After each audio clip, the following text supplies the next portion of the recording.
मैं कुछ scientific statements हैं जो आपको बताता हूं। अय्यूब की किताब के 26वें बाब की 7वीं आयत में लिखा है, वो शिमाल को फिजा में फैलाता है और जमीन को खला में लटकाता है। ये पता है खुदा ने हजारों साल पहले बात बताई थी जब लोग ये अंदाजे लगाया करते थे कि बहुत सारे हाथी हैं जिनकी पीठ के ऊपर ये जमीन उन्होंने उठाई हुई है और जब वो हिलते हैं तो क्या होता है, जलजला आता है। ईसाया की किताब के 40वें बाब की 22वीं आयत में लिखा है, वो मुहीत जमीन पर बैठा है। मुहीत जमीन का मतलब क्या है, सर्कल यानी राउंड यानी गोल। आज भी कई लोग इस बात को मानने को तैयार नहीं कि जमीन क्या है, गोल है। अय्यूब की किताब के 38वें बाब की 14वीं आयत में लिखा है, वो ऐसे बदलती है जैसे मोहर के नीचे चिकनी मिट्टी। जमीन की बात हो रही है कि जमीन अपने एक्सेस पर क्या होती है, घूमती है। आपको पता है जमीन ऐसे भी घूमती है सूरज के गिर्द और अपने एक्सेस पर ऐसे भी घूमती है। जो ऐसे वाली घूमती है उससे साल बनता है और जो ऐसे वाली घूमती है उससे दिन बनता है। 8वें ज़बूर की 8वीं आयत में लिखा है, हवा के परिंदे और समंदर की मछलियां और जो कुछ समंदरों के रास्तों में चलता फिरता है। ये जो समंदरों के रास्तों का जिक्र किया गया है ये बेसिकली ओशन करंट्स हैं और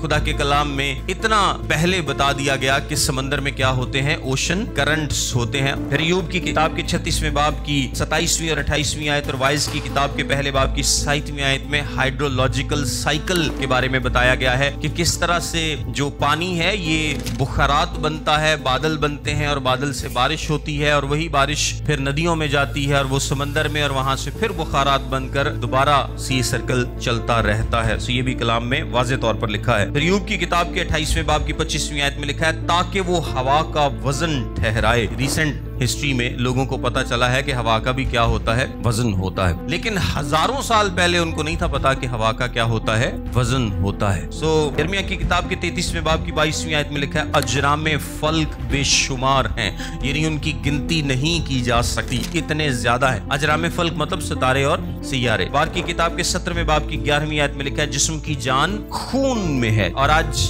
हम सब इस बात को मानते हैं कि जिस्म की जान किस में है, खून में है। खून बह जाए तो इंसान जिंदा नहीं रह सकता। पैदाइश की किताब के दूसरे बाब की 7वीं आयत में लिखा है, खुदा ने जमीन की मिट्टी से इंसान को बनाया। जिस वक्त ये बात लिखी गई है ना, आप अंदाजा भी नहीं कर सकते कि मिट्टी दा ते इंसान दा की ताल्लुक, लेकिन जिन केमिकल्स से ये जमीन बनी है उन्हीं केमिकल से इंसान बना है। आमीन। चंद साइंसी स्टेटमेंट्स बताने का मतलब ये है कि बहुत सारी बातें हैं जो खुदा के कलाम में पहले से मौजूद हैं और खुदा के कलाम ने बताई भी हैं और अल्टीमेटली हम दरियाफ्त करते हैं कि ये बातें क्या हैं, सच हैं, अटल हैं, क्योंकि खुदा उनके कवानीन कभी तब्दील नहीं होते। इसी तरह जो मॉरल और स्पिरिचुअल लॉज हैं वो भी कभी तब्दील नहीं होते।